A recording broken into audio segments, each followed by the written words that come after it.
Narescue ang isang sanggol na ibinebenta umano online ng sariling ama. Paghihiganti umano ang motibo ng suspect. Saksi, si John Consulta.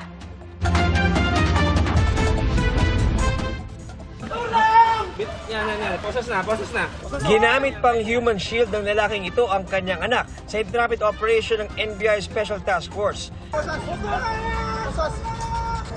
Pero sa huli, naaresto rin ang 28 anyos sa suspect. Ang aligasyon laban sa kanya, ayon sa NBI, inaalok umano ng suspect sa social media ang kanyang sariling anak na 11 buwang gulang. Nagkanda kami ng verification. Nakipag-usap kami dito sa nireport niya. And doon namin na-confirm na nagbebenta nga siya ng bata sa halagang 55,000 pesos. Anak nung mismong nagbebenta itong binibenta niya sa amin.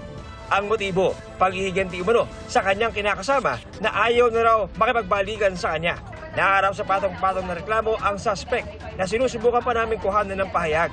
Kinasuhan naman natin siya ng child trafficking at resistance and disobedience sa to persons in authority.